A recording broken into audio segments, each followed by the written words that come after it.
Le Moon Jump est l'un des glitches les plus puissants de Zelda Breath of the Wild. En apparence, il paraît juste amusant de pouvoir sauter à l'infini, mais sa puissance réside dans le fait qu'il ne se désactive pas si on recharge notre partie ou si on passe du mode normal au mode extrême ou vice versa.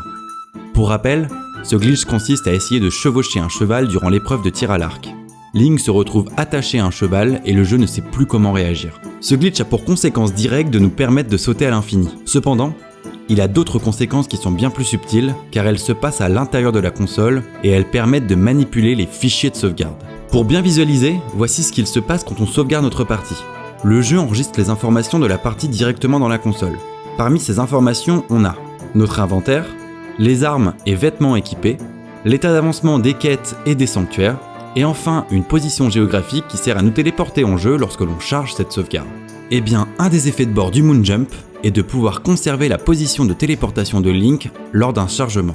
Ainsi, si on sauvegarde dans un sanctuaire quelconque, on va pouvoir faire en sorte qu'à chaque fois qu'on sauvegarde et charge notre partie, on se téléporte dans le sanctuaire pour lequel on a sauvegardé juste avant. On va utiliser ce glitch pour téléporter le Link de notre partie en mode normal vers un point de téléportation qu'on a enregistré en mode extrême. Et comme l'avancement du jeu n'est pas le même dans ces deux parties, on va pouvoir déclencher des paradoxes qui nous permettront de faire des choses impossibles en temps normal. Parmi la multitude de choses que l'on peut faire avec ce glitch, nous allons voir aujourd'hui comment dupliquer les emplacements de Noya, c'est-à-dire augmenter les cases disponibles pour nos armes, arcs et boucliers gratuitement. De plus, on va voir comment augmenter notre vitalité et endurance, là aussi gratuitement. Pour ce faire, on a besoin de deux parties. La première va nous permettre de définir un lieu de téléportation. Vous pouvez prendre une partie finie à 100%, cela ne pose pas de problème. Cette partie ne sera pas altérée par le glitch, c'est-à-dire qu'aucune duplication n'aura lieu sur cette partie. Elle va simplement servir à mettre en place le glitch. Pour pouvoir distinguer cette partie de la seconde, on va l'appeler partie de préparation. Dans notre exemple, cette partie correspond au mode expert. La seconde partie est celle pour laquelle nous allons expérimenter le glitch. On va donc l'appeler la partie expérimentale. Dans cet exemple, c'est la partie en mode normal. Il y a une condition à respecter pour cette partie expérimentale. La quête de l'île Finalis qui se trouve tout en bas à droite d'Hyrule ne doit pas être terminée, car on va exploiter le mécanisme de cette île pour effectuer nos duplications. Pour cette seconde partie, j'ai créé une nouvelle partie pour simplifier l'expérience. J'ai simplement terminé les 4 premiers sanctuaires, puis récupéré la paravoile. Enfin, j'ai récupéré les maracas de Noya ainsi que 20 noix Korogu. Cette partie expérimentale est donc pratiquement vierge. Seul le plateau du prélude est terminé et Noya est débloqué dans la forêt Korogu. Le glitch va se faire en 2 temps. Dans un premier temps, on va fixer un point de téléportation depuis la partie de préparation vers la partie expérimentale. Ensuite, on va exploiter le fonctionnement de l'île Finalis pour réaliser notre duplication. Maintenant que le principe est défini, on peut passer à la pratique. On va commencer par fixer le point de téléportation. Pour ce faire, on lance notre partie de préparation qui va nous servir à mettre en place le glitch. On commence par se téléporter au sanctuaire de Kugushide sur l'île Finalis. Puis on entre dans ce même sanctuaire.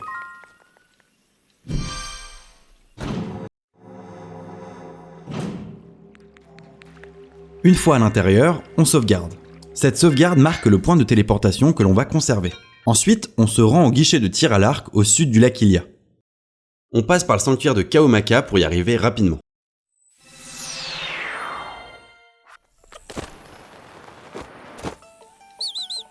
On s'y dirige à cheval, on aura besoin de ce dernier pour activer le glitch.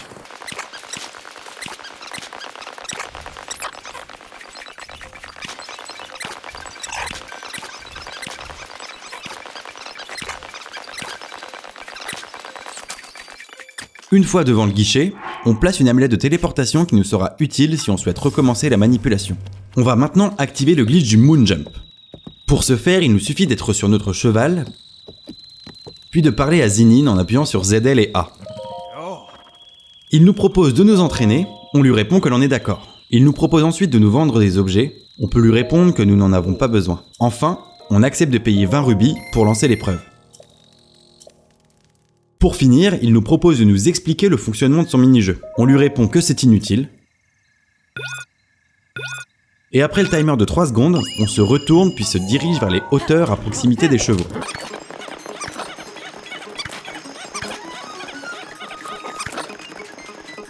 Une fois là-haut, on se place au bord du vide et on se prépare à planer jusqu'à un des chevaux en contrebas. Quand le timer indique entre 13 et 15 secondes, on saute du cheval et on active instantanément notre paravoile. On vise un cheval de dos pour ne pas qu'il prenne la fuite. Évitez également les chevaux tachetés, car ils sont plus dociles et ne vous résisteront pas. Quand on arrive sur le dos d'un cheval, celui-ci résiste. Il ne nous reste plus qu'à attendre simplement la fin du timer. Le mini-jeu s'arrête.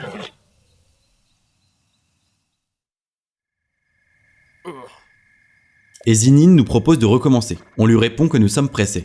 À la fin de la conversation, on se retrouve complètement buggé sur notre nouveau cheval. Le glitch du Moonjump est maintenant actif. On va maintenant enregistrer le point de téléportation. Pour ce faire, on charge la partie que l'on a sauvegardée à l'intérieur du sanctuaire de Kugushide.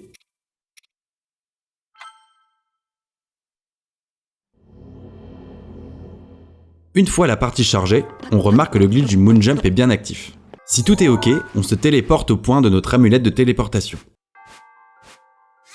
De retour au guichet de tir à l'arc, on va transférer le point de téléportation vers notre seconde partie. Et il nous suffit de retourner à l'écran titre.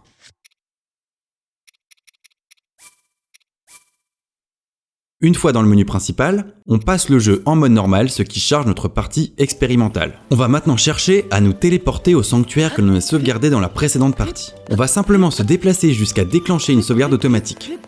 Quand celle-ci se déclenche, un message en bas à gauche indique que la partie est en train d'être sauvegardée. Il ne nous reste plus qu'à charger cette sauvegarde automatique. Après le chargement, on se retrouve téléporté au sanctuaire de Kugushide. Le glitch a donc parfaitement fonctionné. Nous avons donc fini la première partie du glitch. Sachez que cette technique fonctionne dans n'importe quel sanctuaire. Si nous avons choisi le sanctuaire de Kugushide, c'est pour exploiter une faille supplémentaire. On peut maintenant passer à la seconde partie du glitch qui consiste à exploiter les propriétés de l'île Finalis. Si on regarde sur la carte, on se trouve bel et bien sur l'île Finalis. La particularité de cette île est que nous perdons tous nos équipements tant que l'on n'a pas terminé l'épreuve. Cependant, comme nous sommes dans le sanctuaire, nos équipements ne sont pas encore retirés. C'est pourquoi on va simplement terminer le sanctuaire, ce qui va nous permettre de sortir dehors et ainsi activer le mécanisme de l'île.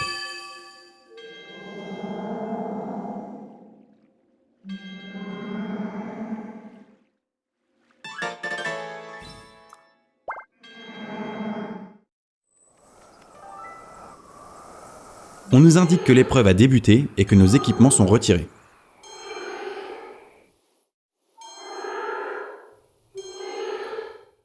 On remarque également que l'on ne peut pas se téléporter pour quitter l'île. Jusque-là, rien de très surprenant. Cependant, un peu plus bas, on remarque qu'Erab est là. Il apparaît car on a validé le sanctuaire. On va simplement lui parler et lancer son mini-jeu. On lui explique que l'on a escaladé la colline et que ce serait merveilleux de ne faire qu'un avec le vent. Enfin, on lui répond que l'on souhaite suivre son entraînement et que ça ne nous dérange pas de payer 20 rubis. Le mini-jeu commence. On s'éloigne alors un petit peu pour que ce dernier s'arrête. Quand le mini-jeu se termine, on indique à Erab que l'on ne souhaite pas réessayer. On remarque que l'on peut de nouveau se téléporter alors que nos équipements sont toujours en suspens. On va donc se téléporter dans la forêt Korogu au sanctuaire de Kiyohu pour agrandir notre inventaire auprès de Noya. Cependant, quand on lui parle, Noya nous indique que nous sommes tout nus, et il est impossible de faire un échange de noix avec lui. On va donc devoir s'habiller. Mais comme nous avons perdu nos équipements, on doit racheter de nouveaux vêtements. Pour ce faire, on peut par exemple se téléporter au sanctuaire de Taronii, au village Kokoriko. Puis on se dirige vers le magasin de Kani.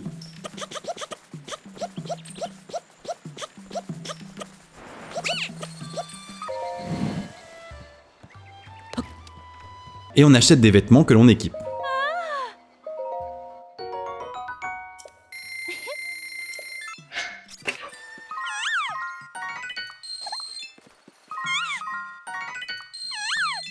Maintenant que nous sommes plus tout nus, on retourne voir Noya dans la forêt Korogu et on fait échange avec lui.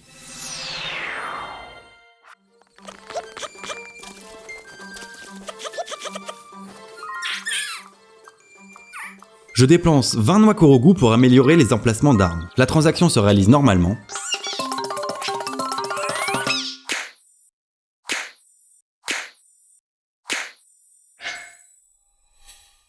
Quand on a dépensé nos noix, on peut sauvegarder et recharger cette même partie.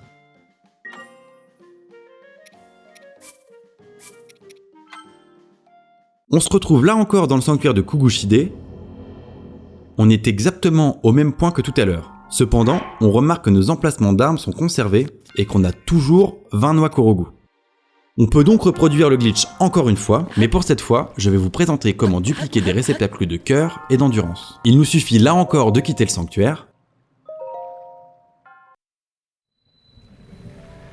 puis l'épreuve de l'île Finalis se lance à nouveau.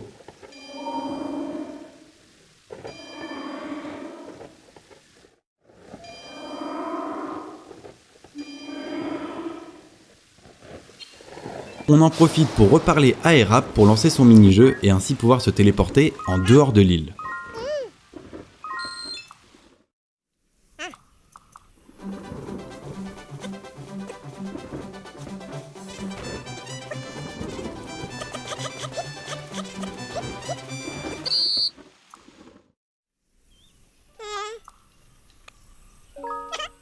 On se téléporte dans un village qui possède une statue permettant de dépenser nos emblèmes de triomphe. Je vous propose le village Kokuriko, on va donc passer par le sanctuaire de Taroni. Une fois sur place, on s'approche de la statue.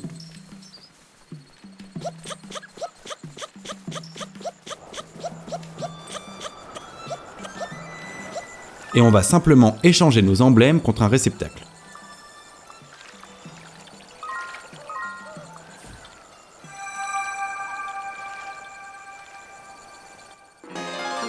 Quand la transaction est terminée, on sauvegarde et on recharge la partie.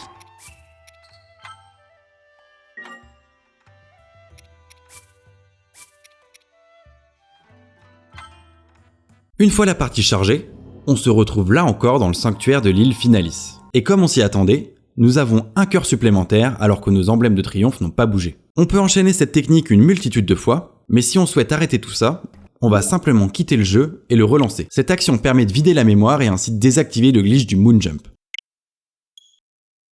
Quand on recharge notre partie, on se retrouve toujours dans le sanctuaire de l'île Finalis. C'est pourquoi on va simplement se téléporter ailleurs. Cela nous permet de quitter l'île sans même avoir activé son épreuve. Enfin, on sauvegarde pour recalibrer notre point de téléportation en dehors de l'île.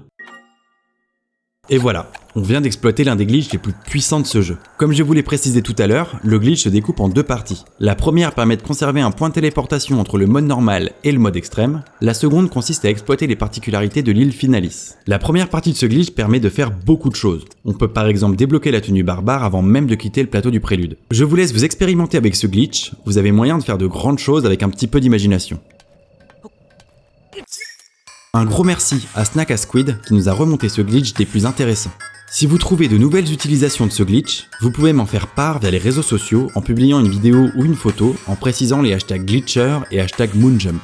Grâce à vos recherches, on pourra exploiter ce glitch pour faire des choses encore plus intéressantes. Je compte sur vous. On vient de dépasser les 1000 abonnés et vos retours sont vraiment très encourageants. Je vous remercie du fond du cœur pour votre soutien. Vous avez été nombreux à demander une foire aux questions, et c'est ce qu'on va faire. Vous pouvez m'envoyer vos questions en commentaire ou sur les réseaux sociaux en mentionnant directement FDglitch avec le hashtag FAQ. Je répondrai à vos questions lors d'une vidéo dédiée. Enfin, tu peux toujours nous rejoindre sur Discord pour proposer de nouveaux glitches et en discuter avec nous. Sinon, il y a Twitter où tu pourras voir des petits glitches sous forme de vidéos de 30 secondes. Et Facebook et Instagram pour voir de beaux screenshots bien stylés. Bien entendu, tous les liens sont en description. C'est important de lire la description car j'y ajoute les retours que vous me faites en commentaire, ce qui rend le tutoriel encore plus efficace. Pour finir, je te laisse t'abonner et regarder encore une nouvelle vidéo sur FDglitch.